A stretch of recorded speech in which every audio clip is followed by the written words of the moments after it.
Louvado seja Deus. Olha para quem está do seu lado e diga: que bom que você veio.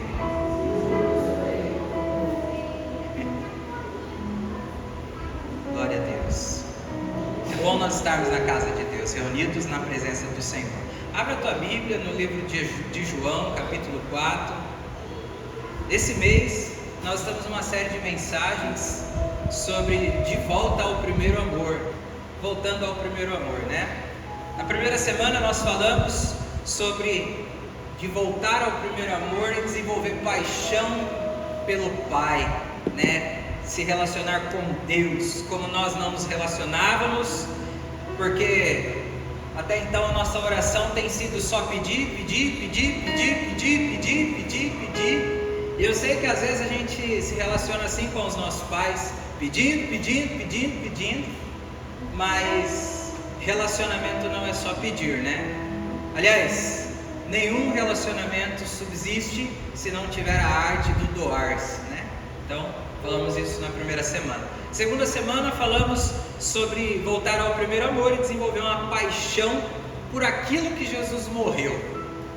Você aprendeu, você viu que Jesus não morreu por você. Jesus morreu pela igreja. E aqueles que não amam a igreja, não amam estar na casa de Deus, não amam ser igreja, então não amam aquilo que Jesus se entregou. E quando Ele vier nos buscar, Ele não vai vir buscar alguém, Ele vai vir buscar uma noiva, que é a igreja, lavada, remida no sangue do Cordeiro. E hoje nós vamos falar sobre voltar ao primeiro amor e desenvolver paixão por relacionar com pessoas. Você precisa voltar a amar o ser humano. Você sabe que a maior atividade comercial que existe, segundo o Sebrae, recorde de aberturas de MEI, CNPJ, é pet shop, porque o ser humano está cansado de lidar com o ser humano. Mas isso é a artimanha do inimigo. Tudo que ele quer é isso. Primeiro você começa odiando quem está dentro da sua casa. Depois você começa odiando os seus parentes. Quando não, você já está odiando todo mundo e pegando a vizinha pelos cabelos até uma polícia aparecer. Então nós precisamos tomar cuidado, irmãos, porque isso é coisa do inimigo, coisa do maligno. Repare, Jesus sempre falava palavras duras, sempre falava coisas difíceis, mas sempre tinha uma multidão seguindo ele. Então não confunda a sua sinceridade com falta de amor, porque sinceridade sem amor é sincericídio. Você pode falar a verdade sem matar alguém. Ela pode doer, mas não mata. A verdade ela dói, quem mata é a mentira. Amém? Nós vamos falar um pouco sobre isso. Voltar a ter paixão por aquele que nos tira do sério, que são as pessoas. Aqui no Evangelho de João, capítulo 4, nós vamos ver aqui uma palavra que nos vai dar essa base. Versículo 27, está escrito assim: E nisso vieram os seus discípulos e maravilharam-se de que estivesse falando com uma mulher samaritana. Todavia, nenhum dos discípulos disse: O que perguntas? Ou por que você está falando com ela, Senhor? Deixou, pois, a mulher samaritana o seu cântaro, foi à cidade e disse àqueles homens da cidade: Vinde, venham ver um homem que me disse tudo quanto eu tenho feito. Porventura não é esse o Cristo? Saíram, pois, da cidade e foram ter com ela toda a cidade. Entretanto, os seus discípulos lhe rogaram, dizendo: Mestre, o que você está comendo? Jesus, porém, lhes disse: Uma comida tenho para comer, que vós não conheceis. Então os discípulos diziam uns aos outros: Trouxe-lhe porventura alguém algo de comer?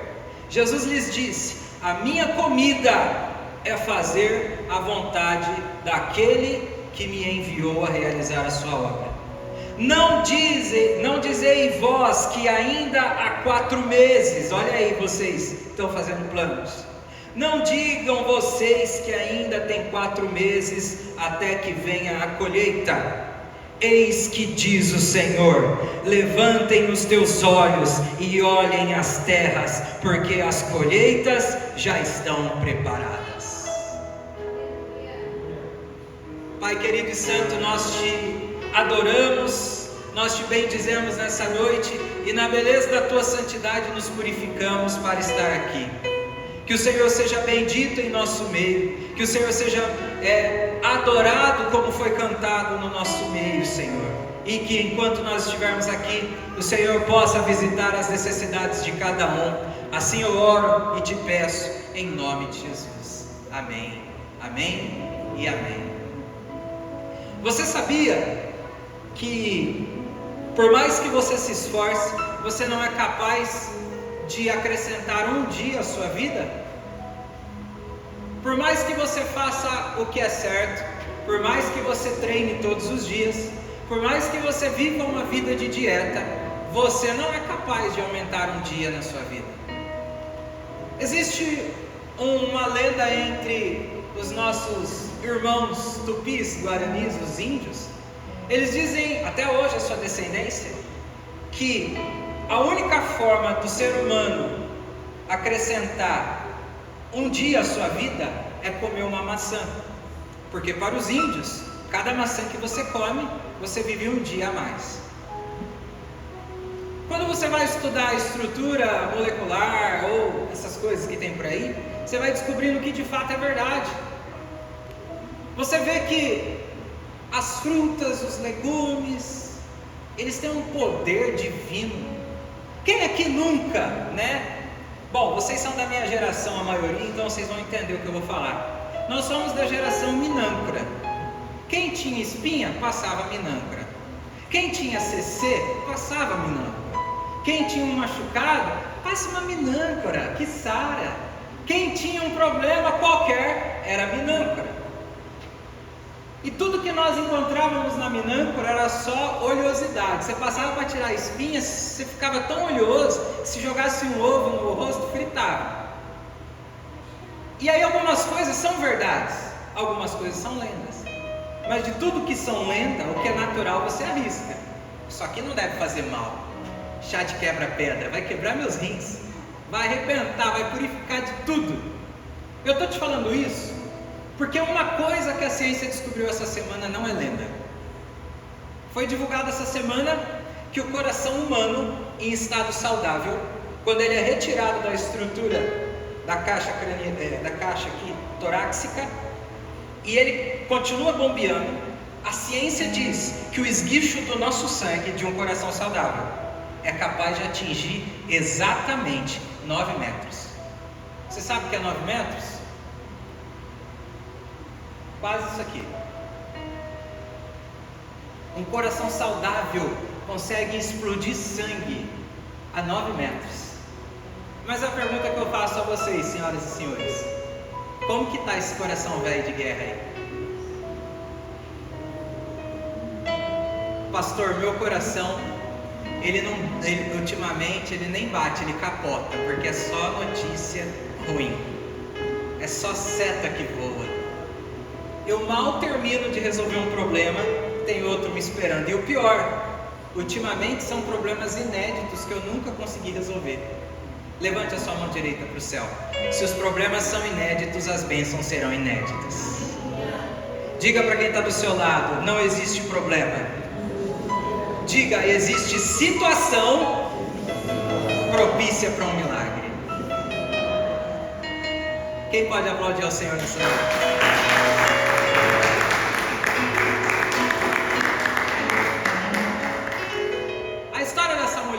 Você já viu muita gente pregar sobre ela, mas não quero me atentar ao que ela foi. Porque se eu tirar do meu bolso aqui agora uma nota, aqui, R$5. Oh, tira os olhos. R$5. R$5, quando a igreja começou, lá na rua Almeida Brandão, acabava o culto, nós subíamos a pé até a Praça da Paz, e o churros era R$1,50 no Oba-Oba. R$1,50 no Oba-Oba. R$5. Você sabe que as notas que mais circulam são as menores. Aí se você pega 5, 2, e você colocar no microscópio, você vai ver o tanto de bactéria que tem isso aqui. Essa nota provavelmente passou na mão de um Uber, na mão de um traficante, na mão de uma prostituta, na mão de um ladrão, na mão de um político, na mão de um bandido, na mão de um pastor, na mão de um bandista, na mão de um cara da maçonaria. Essa daqui passou na mão de um homem que trai a esposa, de uma esposa que trai o homem. Provavelmente passou na mão de tudo isso. Mas sabe que mesmo depois dela tendo passado na mão de todo esse povo, ela continua sendo R$5. É por isso que eu não vou falar quem foi essa mulher, a samaritana, porque o que ela foi não tira o valor de quem ela é. É igualzinho você que está aqui hoje. Você veio com o coração cheio de expectativas, seu coração não está bombeando nem meio centímetro, que dirá 9 metros. Mas você chegou aqui precisando de uma palavra, precisando de uma bênção, de uma resposta. Eu quero te dizer, o Espírito Santo vai te abraçar hoje aqui de uma forma que você vai voltar a sentir valor. Porque você não consegue amar, você não consegue ter amor nas pessoas, você não consegue se relacionar. Você se fechou numa bolha tão enclausurada que você não consegue nem para novas amizades se abrir. E isso culpa, eu te digo, isso tudo eu te digo, é culpa tua. Porque você nunca vai conseguir amar o próximo se você não conseguir se amar. Amar o próximo como a ti mesmo. Essa mulher aqui, o passado dela é bem simples e resumido. Jesus chega aqui no tanque de Betesda para tomar água. Na entrada, se você ler o capítulo inteiro, ele é longo, você vai ver que ele fala assim: na entrada da cidade tem um poço que Jacó fundou. Então o poço era bom, durou milhares de anos. Jesus fala para os discípulos: eu estou com uma fome, entram na cidade, busquem alguma coisa para me comer. A Bíblia diz que eles entram procurando carne. Jesus fica em cima do poço, parado. Meio-dia, diz o texto que é meio-dia, vai subindo uma mulher da cidade com 2 baldes na mão. Essa mulher vai em direção ao poço para pegar água, meio-dia, o horário que nenhuma mulher estava na rua, porque aquela cultura, meio-dia, a mulher está em casa fazendo comida. Mulher não trabalhava naquela cultura. Então se ela estava ali é porque ela estava fugindo de pessoas. E por que ela estava fugindo de pessoas? Porque quem ela era anulava na cabeça dela o valor de quem ela está sendo no momento.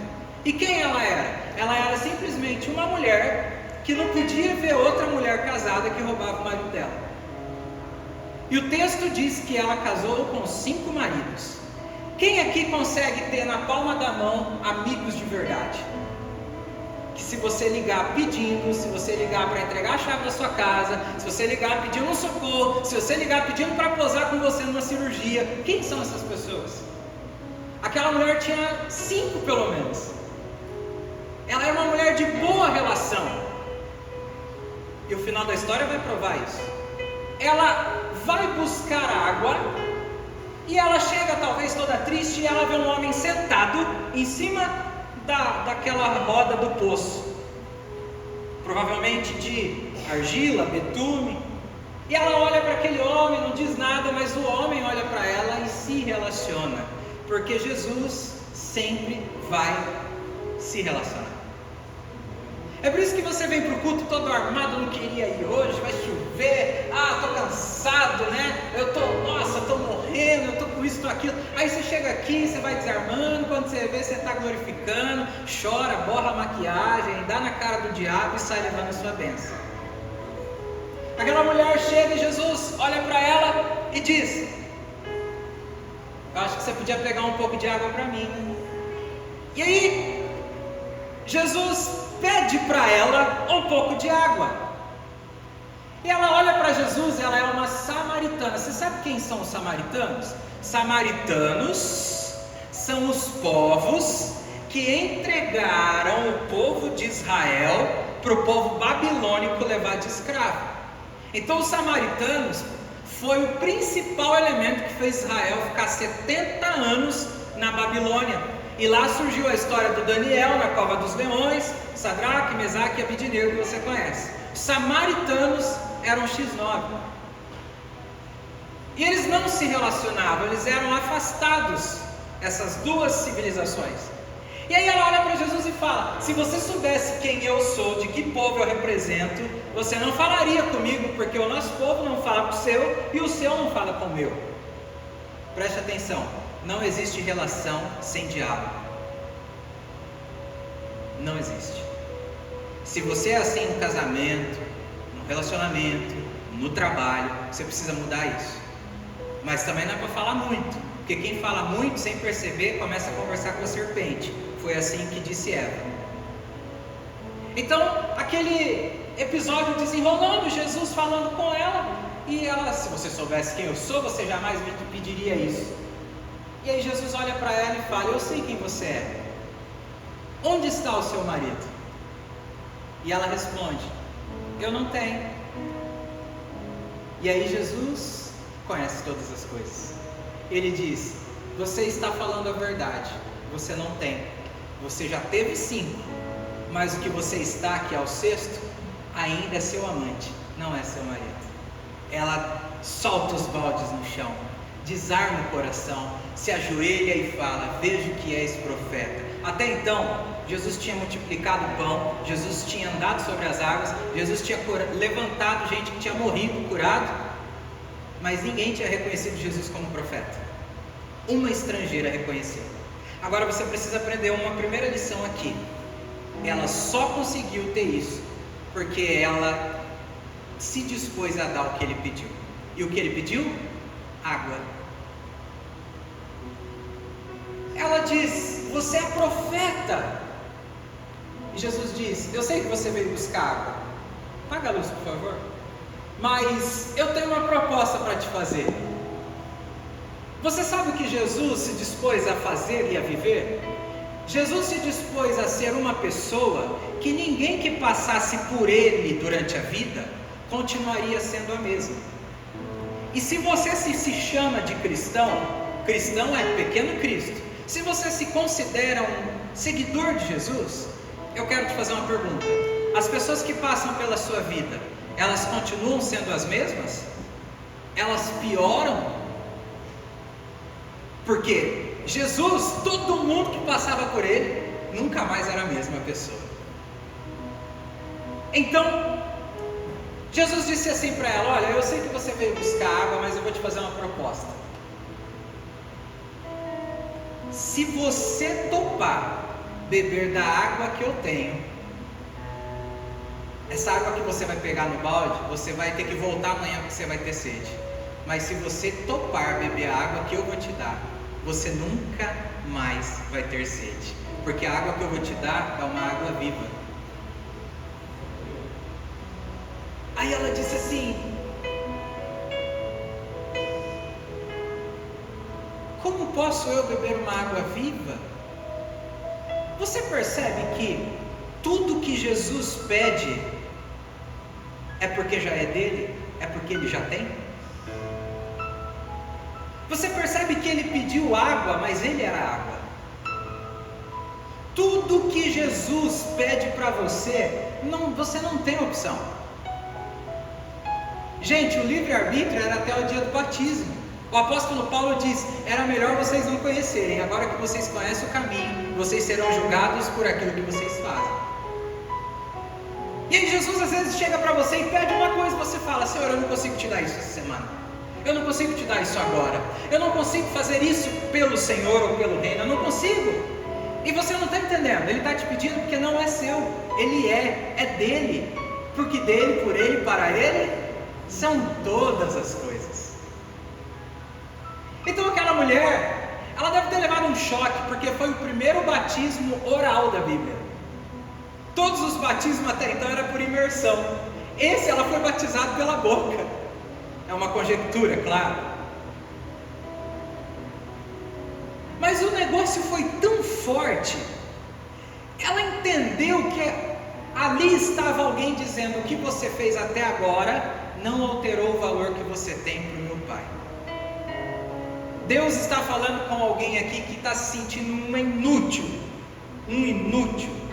que não recebe elogio, que não recebe reconhecimento, mas eu preciso te falar uma coisa: você está errada, você está errado. Você está esperando de pessoas o que só Deus pode te oferecer. Se aquela mulher soubesse. E aí, se você for pegar pela parte psicomática da vida, você vai ver que pessoas que não param em relacionamento é porque busca preencher o vazio dela naquilo que tem nos outros. Ela não encontra, ela vai migrando. Então é a ausência paterna que ela não teve, é a ausência de um responsável, é a ausência de uma matriarca que ele não teve. Ele vai buscando na esposa uma mãe, ela vai buscando no esposo um pai, e não é isso que acontece. Não é isso que tem que acontecer, porque o vazio que nós temos, ele é exatamente do tamanho de Deus. Ninguém vai preencher. E se você sair daqui agora e conferir o seu hiper saúde, você tiver ganho R$1 milhão, você ainda não vai ser feliz, porque não é o 1 milhão que vai te preencher. O que eu faço então, pastor? Você precisa encontrar o poço da água viva. Você precisa encontrar o 7º homem. Quando Israel estava na Babilônia, ele foi o 4º na fornalha, mas para essa mulher, ele foi o 7º.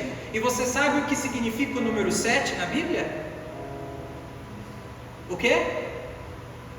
6 é imperfeito, por isso que é 666. E o 7? Perfeito. Ela estava agora diante do 7º. Ela encontrou a perfeição que ela procurava, só que ela procurou nas pessoas erradas. Coloque a mão no seu coração. O Senhor está pedindo licença para entrar nesse coração que não está conseguindo trabalhar direito. O Senhor está pedindo licença porque Ele é um Lorde, Ele é educado e Ele trabalha com a sua permissão. O que tem aí dentro já é dele, mas Ele pede licença. Quem sabe você no seu cantinho aí sentado na sua cadeira, você pode dizer baixinho, você e o Senhor: Senhor, eu preciso dessa água viva, eu preciso que o Senhor me encontre, eu preciso que o Senhor me ache no meio disso tudo que eu estou vivendo.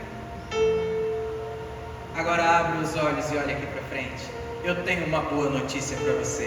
Ele não prometeu nada, só uma coisa: estarei com vocês até o dia em que eu voltar. Então diga para quem está do seu lado: você não está sozinha. Quem pode glorificar o nome do Senhor, aplaudir o nome dele?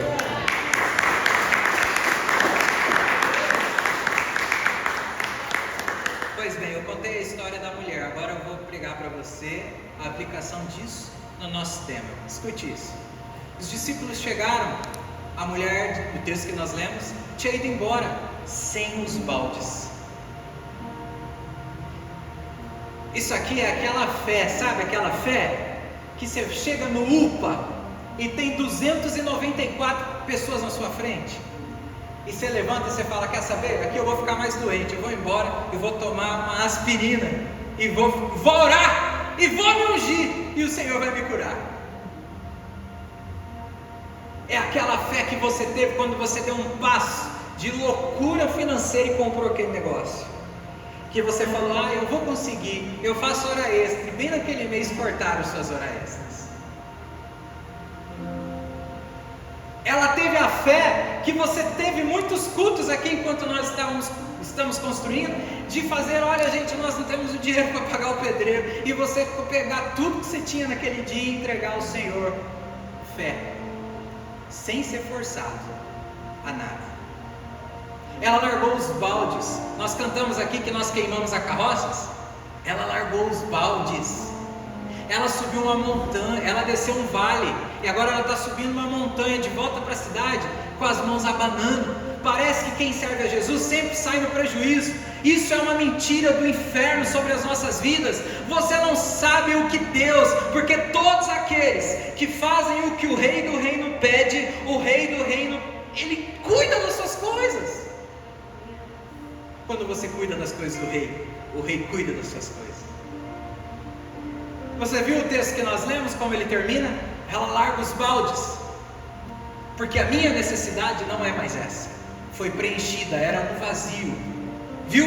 Você que está tomando prazolam para dormir, você que toma remédio sem receita porque você acha que você está com problema, você tem um probleminha de uma dor no queixo, e aí você joga no Google e o Google fala que você está com câncer no cérebro, e aí você já entra em pânico. Deixa eu te falar uma coisa, o que você passou no médico, cara, continua lá, até a sua fé te provar o contrário. Agora você está fazendo coisa por conta, para com isso. Para com isso. Não, pastor, é que senão eu não fico calmo. Mas por que você está bravo? Por que você está agitada? Não, é porque o senhor não conhece a minha história. Você já parou para pensar que nesse exato momento tem crianças? Você sabe quantos orfanatos tem em Bauru? Casas de passagem de criança? 31. Cada uma tem pelo menos 10. São pelo menos 310 crianças sem pai e sem mãe que vão dormir mais uma noite fora de casa. Você sabe quantas casas de repouso que tem em Bauru para idosos? Eu não sei também, não fiz essa conta, mas são dezenas de velhinhos que estão esquecidos, viraram o ano sem uma ligação. Você sabe quantas pessoas estão na UTI esperando para fazer hemodiálise e liberar uma vaga amanhã no estadual? Então você vem dizer para mim que o seu problema é o maior? E o que você está passando hoje pode ser o maior da sua vida, mas talvez nem isso seja. Talvez você já passou por coisa muito pior. Não estou falando que não é um problema, que você está fazendo graça. Não estou querendo dizer nada disso. Eu estou falando para você criar postura.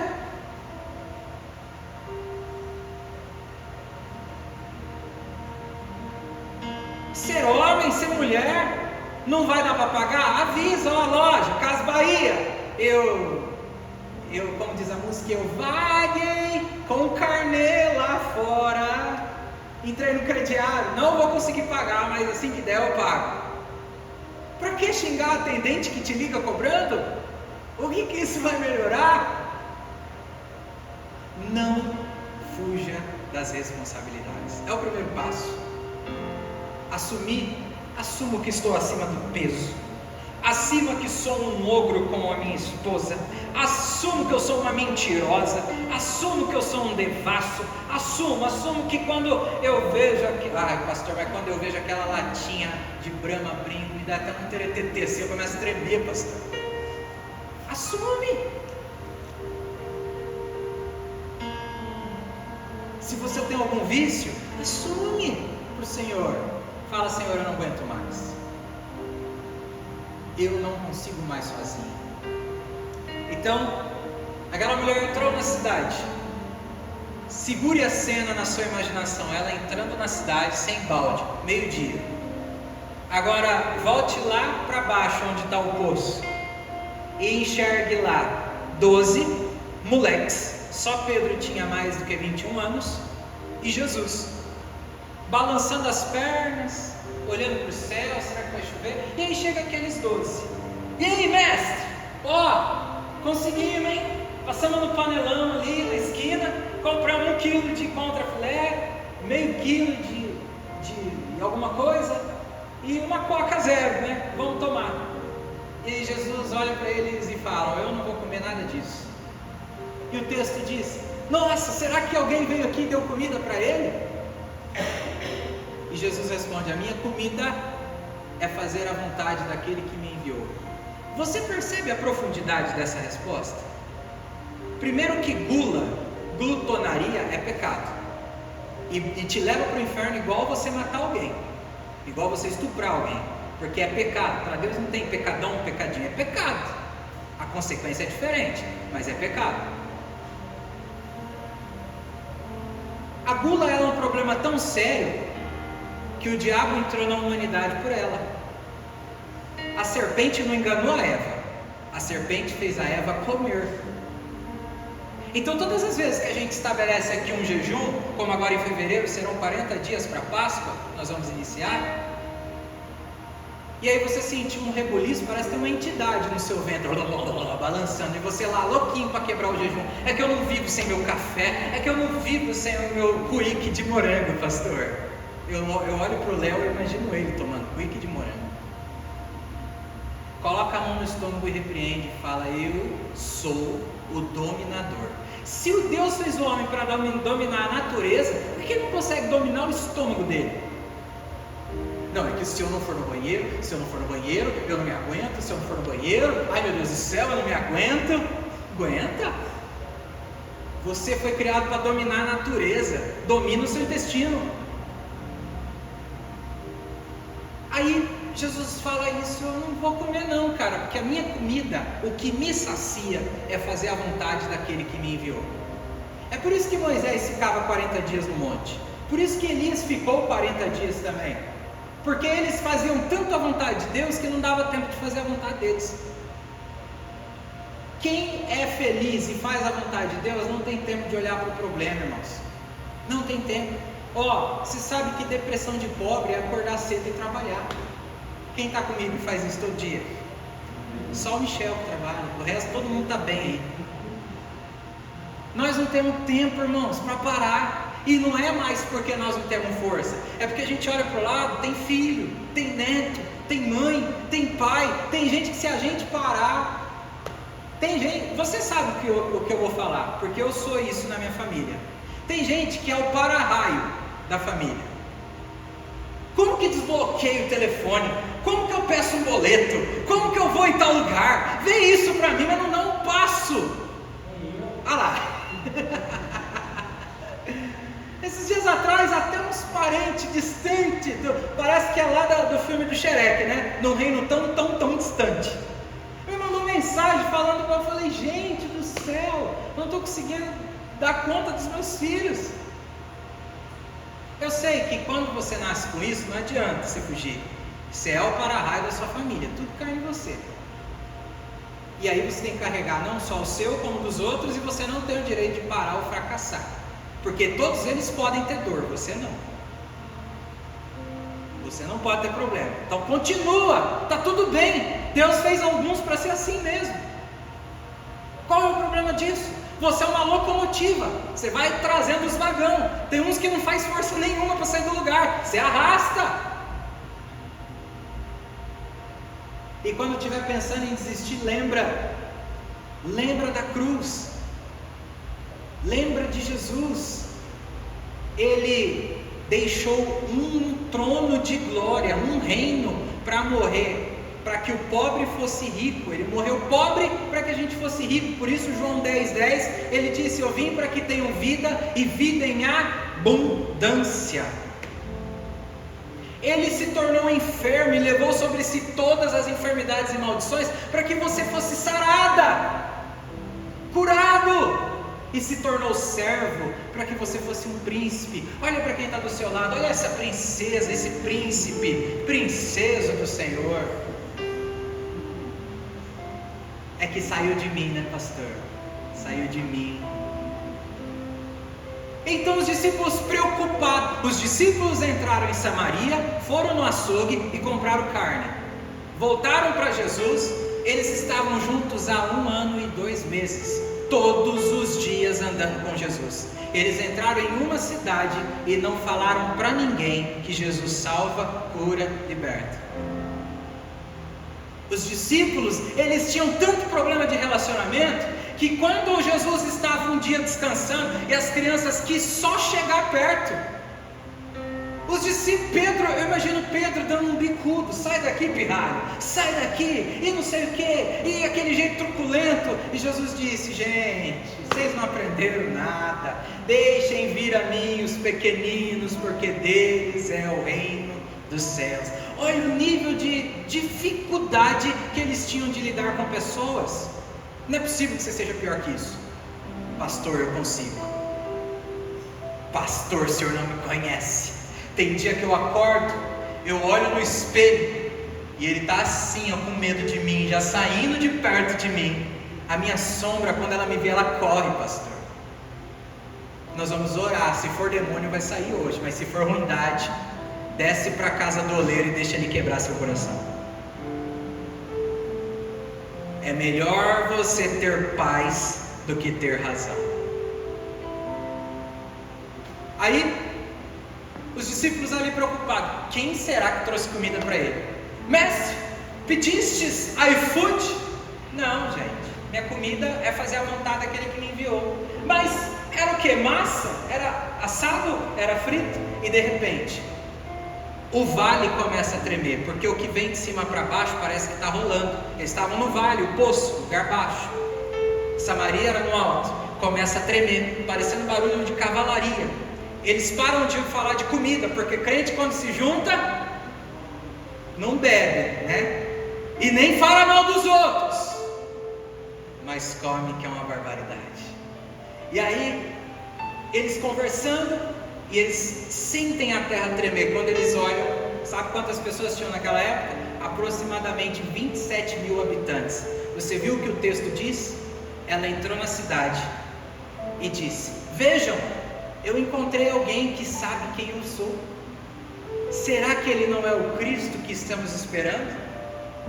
E a Bíblia diz aí que toda a cidade começou a seguir ela.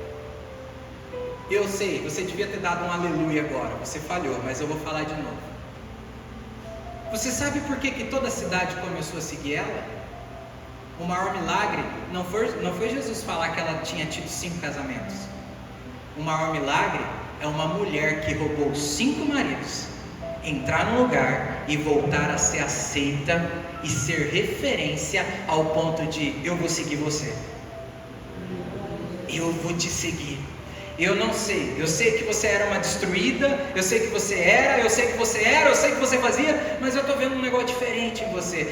Levanta sua mão para o céu, irmãos, que a luz da glória, da presença de Deus saia daqui nessa noite, te acompanhando, e as pessoas possam olhar para você, e ao invés de ver um semblante caído, de fracasso, de derrota, de choro, de entrega, de se submeter à derrota, as pessoas vão olhar e vão falar: eu quero vencer igual a você, eu quero passar por cima de tudo como você está passando, porque as pessoas estão precisando de uma referência, e essa referência vai ser você. Então aquela cidade chega inteirinha para Jesus. 27 mil pessoas começam a se relacionar com uma adúltera, uma mulher promíscua, que provavelmente até vendia o corpo, e 12 santarrões que nunca se afastaram da igreja, não conseguiram trazer nem o açougueiro para o culto, nem o açougueiro que eles compraram a carne eles conseguiram. Aí eu te pergunto, será que nós não estamos sendo religiosos, irmãos? Porque um domingo como esse, uma palavra como essa, era para mim, para você, para nós, arrastar os vagões, já que nós somos locomotivas, e trazer. Não por número, mas por transformação. Elas precisam experimentar o que nós estamos vivendo, gente. Eles precisam ver e crer naquilo que nós estamos desfrutando. Você que está no plano anual da leitura bíblica com a gente aí, seguindo firme, escute isso. Você já deve ter passado pelo Gênesis 19. Sabe o que diz lá? Uma das histórias mais cruéis da Bíblia. 3 anjos descem na casa de Abraão. Comem, é a primeira vez que anjo come. Dormem, é a primeira vez que anjo dorme. Alguns estudiosos dizem que esses anjos, na verdade, eram o Pai, o Filho e o Espírito Santo, naquilo que a Bíblia chama de pericorese, que é quando os 3 estão juntos, começam a cirandar numa dança, porque não existe estático na presença de Deus. É por isso que se você entrou hoje aqui de coração aberto, no mínimo você vai sair daqui diferente. Nada fica igual. E aí, um deles sobe para o alto da montanha, e o capítulo 19 diz que 2 vão na casa de um homem chamado Ló, na cidade de Sodoma. A cidade de Sodoma foi a cidade que inaugurou na terra a relação entre mulher e animal. A promiscuidade deles ultrapassou a promiscuidade antes do dilúvio, e o negócio começou a ficar feio. Sabe o que diz o texto? Quando os 2 anjos se aproximam da casa de Ló, para falar para Ló que iam destruir a cidade, e ele seria o único que seria salvo por causa do Abraão que orava por ele. Você entende porque você está aqui hoje? você está aqui hoje porque você é a resposta de oração. Talvez de pessoas que nem vivas mais estão. Aí os dois anjos vão até a casa de Ló. Eles chegam lá, Ló está sentado na porta de casa. A cena é um desastre. Ló obriga eles a entrar e comer e dormir, igual eles tinham feito no capítulo anterior. Eu acho que foram os únicos anjos, ou o único momento em que a Trindade ficou cheia de verdade, porque comeram do nosso alimento. E você sabe o que acontece? A cidade inteira de Sodoma fica sabendo que eles estavam ali. Todos os homens vão ali. E se eles eram semelhantes a anjos, o texto diz que a beleza deles inflamou a masculinidade dos homens daquela cidade. Os homens, no capítulo 19, começam a bater a porta de Ló, querendo derrubar, para pegar os dois e estuprar os dois, e se relacionar com eles. Você sabe o que os dois anjos fazem? Ló oferece as duas filhas virgens. Pelo amor de Deus, não façam isso com eles. Eles são seres especiais. Peguem as minhas duas filhas que são virgens, mas não toquem no que é do Senhor. Os homens, não, a gente não quer mulher, a gente quer homem. Não está meio que igual os dias de hoje? Alguma coisa aí está similar. Aí o texto diz que os anjos, vendo que Ló não conseguia sair, eles estenderam um braço para fora da porta, pegaram Ló, colocaram para dentro, e os anjos fecharam a porta. E os anjos manifestaram do lado de fora uma enfermidade, e cegou toda a cidade de Sodoma.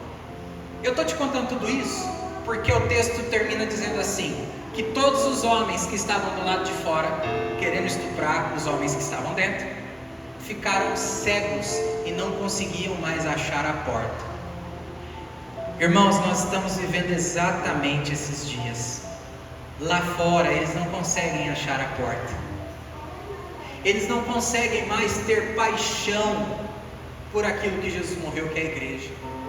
Aí, em paralelo a isso, nós estamos aqui dentro com dificuldade de se relacionar. Porque nós estamos tão feridos, tão tristes ultimamente, que não sobra nem tempo na nossa oração pelo próximo. É só, ai Senhor, eu não aguento eu, estou numa angústia. Meu Deus, eu não consigo dormir, eu não consigo sonhar, eu não consigo. E nós estamos numa crise de identidade tão forte, e nós não conseguimos estender o braço para tirar quem está lá fora, e quem está lá fora não consegue tatear a porta, porque estão cegos. E aí você cobra de quem está lá fora que ele não te entende, que ele não se comporta, que ele não tem moral. Mas como que você vai querer isso de alguém que não é cristão? Que não consegue encontrar a porta, gente? A boa notícia é que Jesus está em você. E o mesmo João 10:10, que ele diz que ele veio para dar vida em abundância, ele diz que ele é a porta. Então, se ele é a porta e ele está em você, quem é a porta? Não à toa, não obstante, tem uns aqui que cresceram ouvindo, que nem eu, né? Quando eu fazia alguma coisa, minha mãe olhava para mim e falava, mas é uma porta mesmo, não muda.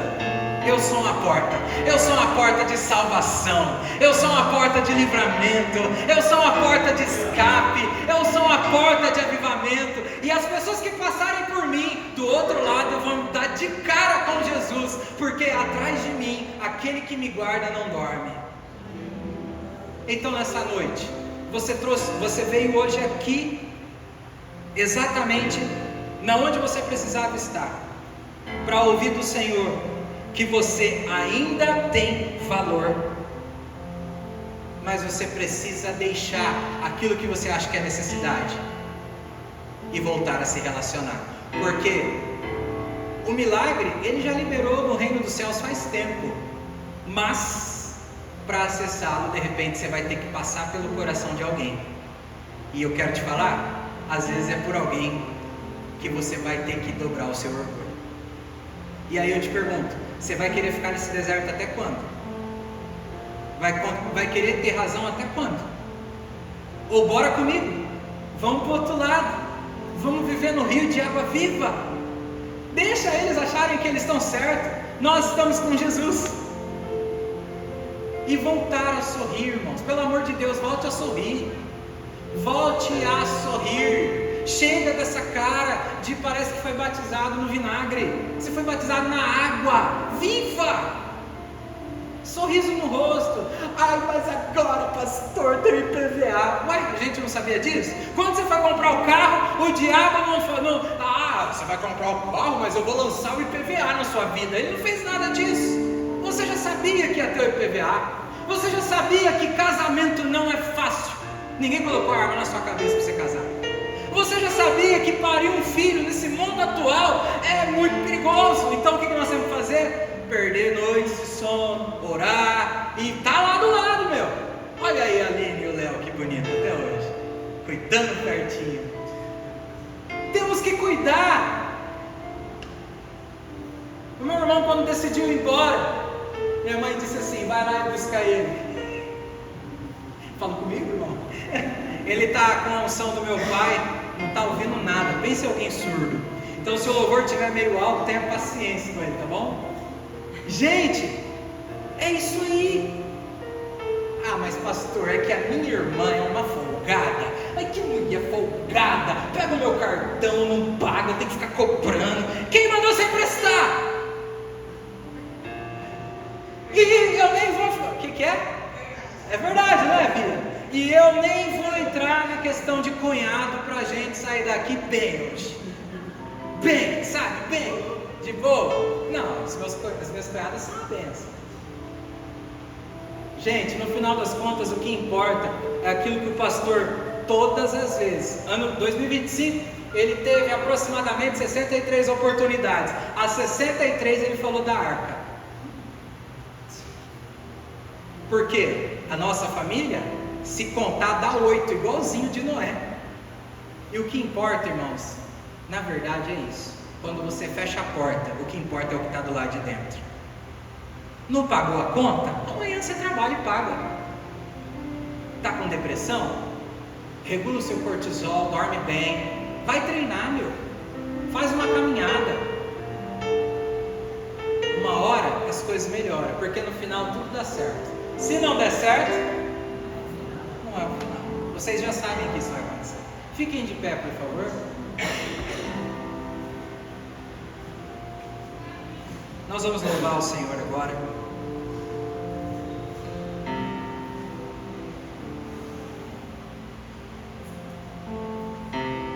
Nós vamos louvar o Senhor agora. Eu não vou chamar ninguém aqui na frente, mas eu vou pedir para o pastor e para a Nayara ungir vocês todos, tá? Cadê o óleo, pastor?